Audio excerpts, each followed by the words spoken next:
जय श्री हरि विष्णु। नमस्कार दोस्तों, आज कार्तिक मास में शुक्ल पक्ष की द्वादशी तिथि के दिन हम आपको तुलसी विवाह व्रत की पूजा विधि और व्रत कथा सुनाने जा रहे हैं। दोस्तों, इस दिन जो भी विधि विधान से इस व्रत कथा को सुनता है और बताए गए अनुसार पूजा अर्चना करता है, उन्हें भगवान हरि विष्णु और माँ लक्ष्मी और तुलसी माँ की विशेष कृपा प्राप्त होती है।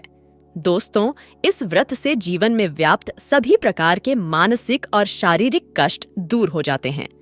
दोस्तों, शास्त्रों में वर्णित मान्यताओं के अनुसार तुलसी विवाह का व्रत करने से 1000 अश्वमेध यज्ञ के बराबर का पुण्य प्राप्त होता है। इस दिन दान यज्ञ आदि करने से व्यक्ति को बैकुंठ धाम की प्राप्ति होती है। दोस्तों, मान्यता है कि देवउठनी एकादशी के दिन भगवान विष्णु 4 महीने की निद्रा के बाद जागते हैं। दोस्तों, भगवान विष्णु जी को तुलसी बेहद प्रिय है, इसलिए जब भगवान विष्णु जागते हैं तो वो सबसे पहली प्रार्थना तुलसी की ही सुनते हैं। और दोस्तों, तुलसी विवाह के साथ ही विवाह के शुभ मुहूर्त भी शुरू हो जाते हैं, तो भगवान हरि विष्णु का नाम लेते हुए शुरू करते हैं।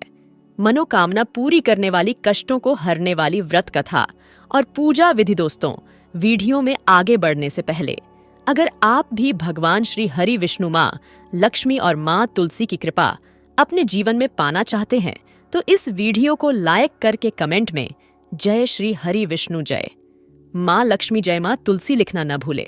और इस तरह की वीडियो देखने के लिए आपके अपने चैनल शुभ मंगल को सब्सक्राइब जरूर कर ले। दोस्तों, हिंदू धर्म में तुलसी विवाह का बहुत बड़ा महत्व माना जाता है।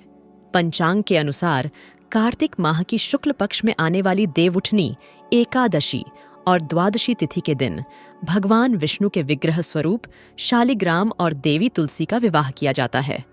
मान्यता है कि देवउठनी एकादशी के दिन भगवान विष्णु 4 महीने की निद्रा के बाद जागते हैं। दोस्तों, भगवान विष्णु जी को तुलसी बेहद प्रिय है, इसलिए जब भगवान विष्णु जागते हैं तो वो सबसे पहली प्रार्थना तुलसी की ही सुनते हैं। और दोस्तों, तुलसी विवाह के साथ ही विवाह के शुभ मुहूर्त भी शुरू हो जाते हैं।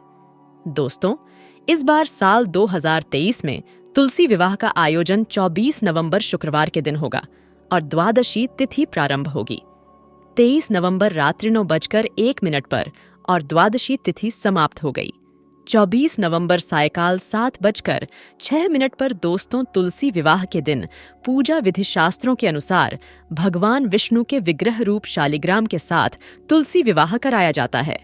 तुलसी विवाह का दिन सनातन धर्म में विशेष महत्व रखता है और भारत में यह तिथि हिंदू शादियों के मौसम की शुरुआत के रूप में चिन्हित है।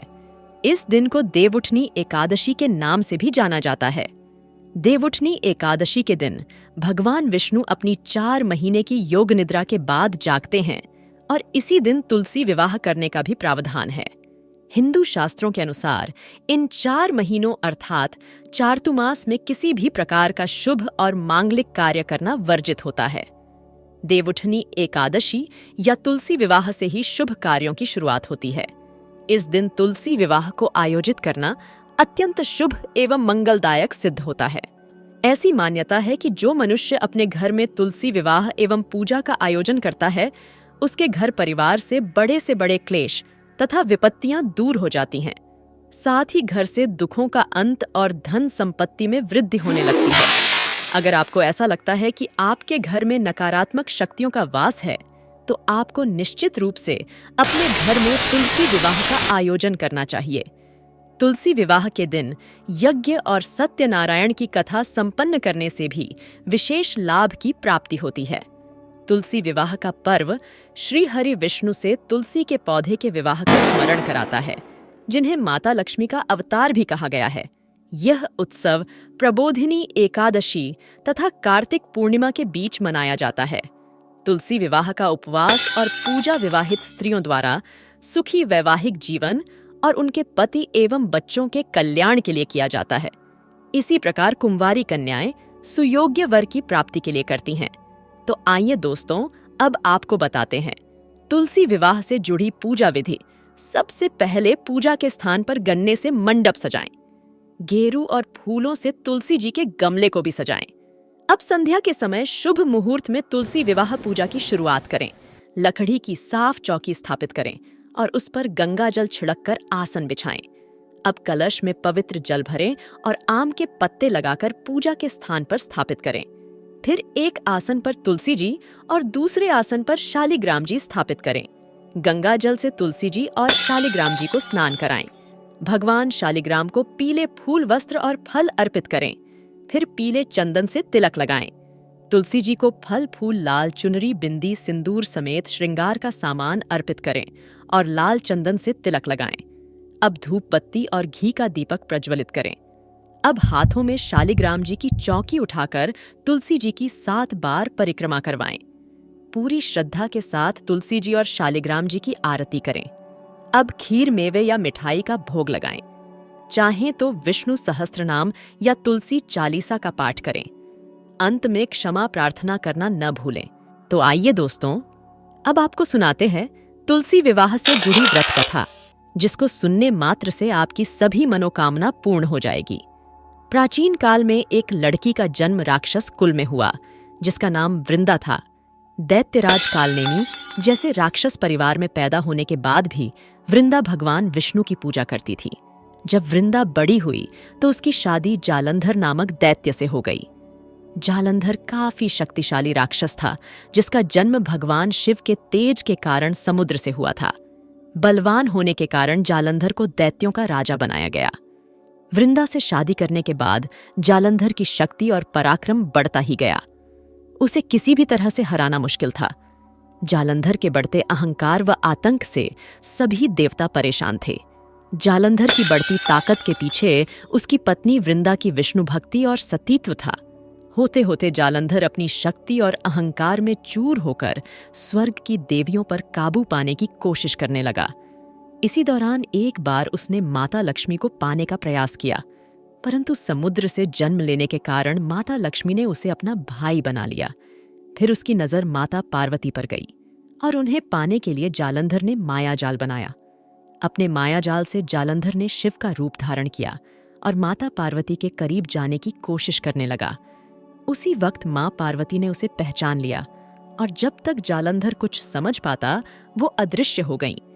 जालंधर के इस दुर्व्यवहार से पार्वती जी को काफी गुस्सा आया और इस पूरी घटना के बारे में उन्होंने भगवान विष्णु को बताया। इधर जालंधर भगवान शिव से पार्वती जी को पाने के लिए कैलाश पर्वत पर युद्ध कर रहा था। तभी भगवान विष्णु ने जालंधर को सबक सिखाने की ठानी। सभी को पता था कि जालंधर अपनी पत्नी के पूजा पाठ और सतीत्व की वजह से ही अजेय हुआ है। ऐसे में भगवान विष्णु ने जालंधर को हराने के लिए उसकी पत्नी का पतिव्रत धर्म भंग करने के लिए मायावी चाल चली। भगवान विष्णु एक साधु का रूप धारण करके वृंदा से वन में मिलने पहुंचे। उनके साथ 2 मायावी राक्षस भी थे, जिन्हें देखते ही वृंदा डर गई। तभी भगवान विष्णु ने उन दोनों राक्षसों का वृंदा के सामने ही वध कर दिया। वृंदा ये देख समझ गई, ये कोई आम व्यक्ति नहीं है। उसी पल वृंदा ने साधु से अपने पति के बारे में पूछा। साधु बने भगवान ने अपनी माया शक्ति से 2 बंदर प्रकट किए। दोनों बंदरों के हाथों में जालंधर का सिर व धड़ था। ये देखते ही वृंदा बेहोश हो गई। कुछ समय बाद होश में आने पर वो साधु से अपने पति को दोबारा जिंदा करने की प्रार्थना करने लगी। वृंदा की विनती सुन उसके आंखों के सामने साधु ने अपनी माया से जालंधर के कटे हुए शरीर के हिस्सों को जोड़ दिया और स्वयं उस शरीर में समा गए। वृंदा को जरा सा भी अंदाजा नहीं था कि उसके साथ ऐसा छल किया गया है। जालंधर का रूप धारण किए विष्णु जी को वृंदा अपना पति समझकर रहने लगी। वृंदा के ऐसा करने से उसका सतीत्व भंग हो गया, जिसके बाद जालंधर कैलाश पर्वत में युद्ध हार गया। जब वृंदा को यह सच पता चला तो उसने गुस्से में विष्णु भगवान को पत्थर बनने का श्राप दे दिया। इस घटना के बाद वृंदा स्वयं सती हो गई। जिस स्थान पर वह भस्म हुई वहां तुलसी का पौधा प्रकट हुआ। विष्णु भगवान वृंदा की पति भक्ति से प्रसन्न हुए और उन्होंने कहा, हे वृंदा, तुम्हारी पति भक्ति देखने के बाद तुम मुझे प्रिय लगने लगी हो। अब सदैव तुम मेरे साथ तुलसी के रूप में रहोगी। तुम्हारे तुलसी रूप का जो भी व्यक्ति मेरे शालिग्राम के साथ विवाह कराएगा, उसे 1000 गुना यश व पुण्य प्राप्त होगा। जिस भी मनुष्य के घर तुलसी का वास होगा, उस घर में कभी भी असमय यमदूत नहीं आएंगे। आगे भगवान ने कहा, तुलसी के पौधे की पूजा करने वालों को गंगा व नर्मदा में स्नान करने के बराबर पुण्य प्राप्त होगा। संसार में चाहे कोई भी मनुष्य कितना भी दुष्ट क्यों ना हो, कितने भी पाप क्यों न किए हों, मृत्यु के दौरान उसके मुंह में तुलसी और गंगा जल अवश्य दिया जाएगा। इससे वह अपने पापों से मुक्त होकर वैकुंठ धाम जाएगा। इसके अलावा जो व्यक्ति तुलसी व आंवला के पेड़ की छाया में पितरों का श्राद्ध करेगा, उसके पितरों को मोक्ष मिलेगा। तो दोस्तों, ये थी तुलसी विवाह की कथा। अब हम आपको इस दिन किए जाने वाले कुछ उपाय बता रहे हैं, जिसको अगर आप एक बार कर लेते हैं तो आपकी कैसी भी इच्छा हो वो मात्र 24 घंटों में पूरी हो जाएगी। दोस्तों, यदि कोई व्यक्ति अपने कार्यों में सफलता प्राप्त करना चाहता है और उसके लाख मेहनत करने के बाद भी उसे सफलता नहीं मिलती है, और आपको लगता है कि आप किसी काम के लिए तैयार हैं और उस काम को करने जा रहे हैं और स्टार्टिंग भी अच्छी हो गई है, लेकिन जैसे ही आपको लगता है कि आपका अब काम बन जाएगा, उसी टाइम कुछ ना कुछ परेशानी आ जाती है या किसी ना किसी तरह की परेशानी की वजह से वह काम पूरा नहीं हो पाता है। तो सबसे पहले उसी के लिए आज हम आपको उपाय बताने वाले हैं। अगर कार्य में सफलता नहीं मिलती है, आपकी किस्मत आपका साथ नहीं देती है, तो आपको क्या करना चाहिए? तो आपको सबसे पहले तुलसी की जड़ को घर में ले आना चाहिए। यानी कि तुलसी की जड़ को घर में कैसे लाना है वो भी हम आपको बताएंगे। तुलसी को घर लाने से पहले एक दिन पहले तुलसी की जड़ को निमंत्रण देना है। निमंत्रण कैसे देना है?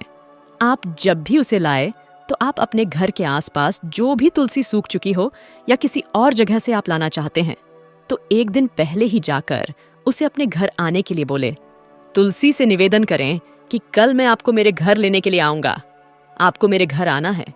उसके बाद निमंत्रण देने के बाद आप उसे अपने घर ला सकते हैं। अगर आप एक दिन पहले नहीं बोल सकते हैं, एक दिन पहले निमंत्रण नहीं दे सकते हैं, तो आप उसी दिन कुछ समय पहले तुलसी की जड़ को निमंत्रण दे। अब तुलसी की जड़ को घर में लाना है। निमंत्रण देने के बाद तुलसी की जड़ को जैसे ही आप घर में ले आएंगे, तो घर में लाने के बाद आपको उसे गंगाजल से धो देना है। गंगाजल से अच्छी तरह से धो देने के बाद उसको पवित्र कर लें। पवित्र गंगाजल से धोने के बाद में पवित्र हो जाएगी और उसके बाद आपको इसका पूजन करना है। अपने पूजा घर इस जड़ को रखे, पूजा घर में रखने के बाद अगरबत्ती से पूजा करें। पूजा करने के बाद आपको क्या करना है? आपको एक पीला कपड़ा लेना है। आपको इस जड़ को इस पीले कपड़े में बांध देना है, और पीले कपड़े में बांधने के बाद जब वह जड़ पीले कपड़ों में बंध जाएगी, आप उसे पीले कपड़े में बांध लेंगे। तो उसके बाद इसको आपको अपने दाएं हाथ यानी कि सीधे हाथ में यानी राइट हैंड में रखना है, और फिर आपको इसे अपने सीधे हाथ में बांध लेना है। बांधते वक्त आपको एक मंत्र का जाप भी करना है। इसके अलावा पूजन करते समय आपको भगवान विष्णु के मंत्र का जाप जरूर करना है, और यही मंत्र का जाप आपको इस जड़ को अपने हाथ में बांधते वक्त भी करना है। भगवान विष्णु का मंत्र आप सभी जानते ही हैं, नहीं जानते तो हम बता देते हैं। भगवान विष्णु का मंत्र है ओम नमो भगवते वासुदेवाय नमः। इस मंत्र का आपको जाप करना है। जब इसको आप हाथ में बांध लेंगे, तब आपको इसका मंत्र का जाप फिर से करना है। आपको एक बार मंत्र फिर से बता देते हैं, ओम नमो भगवते वासुदेवाय नमः। तो जब तक आप इसको अपने हाथ में बांधे रखेंगे, मंत्र का आप जाप करते रहेंगे। जितनी भी देर आपको अपने हाथ में बांधने में लगेगी, उतनी ही देर आप इसको जाप करते रहेंगे। इस बात से कोई फर्क नहीं पड़ता है। आप इस मंत्र का जाप 4 बार करें, 5 बार बोले या 10 बार बोले, लेकिन ये मंत्र आपको बोलते रहना है, ओम नमो भगवते वासुदेवाय नमः। दोस्तों, ये एक तांत्रिक उपाय है, इसलिए इसे करने से आपको धन संबंधी कार्यों में भी सफलता मिलेगी और सभी प्रकार की समस्याओं से मुक्ति भी मिलेगी। और ये कार्य बहुत ही जल्दी असर दिखाता है, क्योंकि एक तांत्रिक उपाय है। तो अब बात करते हैं अगले उपाय के बारे में। यदि किसी व्यक्ति को बुरी नजर लग जाए या आपके घर में कभी भी किसी को भी नजर लगती है, तो आपको क्या करना है? आप बहुत ही आसानी से किसी भी व्यक्ति की नजर को उतार सकते हैं। तो अगर आपको या किसी भी व्यक्ति को अचानक धन हानि होने लगे या घर में अचानक कोई व्यक्ति बहुत ज्यादा बीमार पड़ जाए, तो तुलसी का पौधा या लस्सी की जड़ आपके लिए बहुत मददगार होगी। दोस्तों, हमने 3 कंडीशन बताई है। अगर किसी व्यक्ति को नजर लग जाए, अचानक धन हानि होने लगे, या किसी जगह पर आप जाते हैं, वहां अचानक धन हानि होने लगे, धन के खर्चे बढ़ने लगे, या कोई व्यक्ति आपके घर में अचानक से बीमार पड़ जाए, तो आपको ये तुलसी का उपाय करना है। आपको क्या करना है? वैसे तो हर किसी के घर में तुलसी होती है, तो आपको तुलसी के 7 पत्तों को लेने हैं और 7 काली मिर्च लेनी है। 7 काली मिर्च लेने के बाद आपको इन्हें मुट्ठी में बंद कर लेना है। काली मिर्च और तुलसी के पत्ते दोनों को एक साथ मिलाकर एक मुट्ठी में बंद करें। इसके बाद उस व्यक्ति की नजर उतरे जिस व्यक्ति को नजर लगी है या परेशान है, जो व्यक्ति बीमार है। उसके लिए आपको क्या करना है? उस व्यक्ति को लेटा दें और फिर उसके सर से लेकर के पैर तक 21 बार ओम ओम इस मंत्र का जाप करते हुए उस रोगी के ऊपर से घुमाना है। आपकी मुट्ठी में दोनों ही चीजें होनी चाहिए, काली मिर्च और तुलसी। तो दोस्तों, इस तरीके से आपको 21 बार इस मंत्र का जाप करना है और व्यक्ति के ऊपर से 7 बार उतार देना है। 7 बार उतार देने के बाद इसके बाद जो आपके हाथ में काली मिर्च है वो उस व्यक्ति को चबाने के लिए दें। जब वह काली मिर्च खा ले तो उसके बाद आप तुलसी के पत्ते उसको अपने दोनों हाथों के बीच में मसल करके उसको निगलने के लिए दे दें। वे पानी के साथ इनको दोनों को निगल लेगा।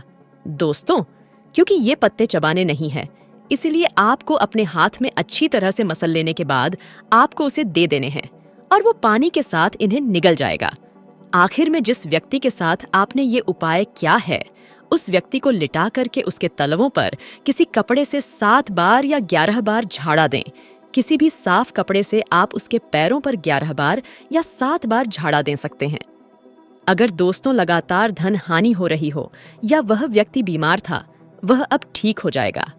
अब बात करते हैं अगले उपाय के बारे में। अगले उपाय के अनुसार धन संबंधी कार्यों में सफलता हासिल करना चाहते हैं तो घर के मुख्य दरवाजे पर तुलसी जरूर लगाएं और हर रोज तुलसी की देखभाल करें। बता दें कि जिस घर में तुलसी होती है वह न केवल सुख समृद्धि का वास होता है, बल्कि घर में नकारात्मकता का भी नाश हो जाता है। उस घर में नकारात्मकता नहीं होती है। इसके बाद हम बात करते हैं अगले उपाय के बारे में। तुलसी की माला गले में धारण करने से आपको आसानी से ही वह सब चीज मिल जाती है जिसके लिए आप प्रयत्न कर रहे थे। अगर कोई भी व्यक्ति अपने गले में तुलसी की माला धारण करता है तो उसे हर देवी देवता की कृपा प्राप्त होती है। यहाँ तक कि इन लोगों को कभी भी किसी की बुरी नजर नहीं लगती है। गौरतलब है कि असली तुलसी की माला धारण करने से हर कार्य में सफलता प्राप्त होती है। तो दोस्तों, यह थी तुलसी विवाह से जुड़ी सभी महत्वपूर्ण जानकारियां और उपाय जिनको आपको इस बार जरूर करना चाहिए। तो दोस्तों, आपको जानकारी कैसी लगी हमें कमेंट में जरूर बताइएगा। वीडियो अच्छा लगा हो तो वीडियो को लाइक, शेयर और चैनल को सब्सक्राइब करना न भूलिएगा। आप सभी के मंगल की कामना करते हुए मिलते हैं अगली वीडियो में। धन्यवाद। जय श्री हरि विष्णु, जय माँ लक्ष्मी।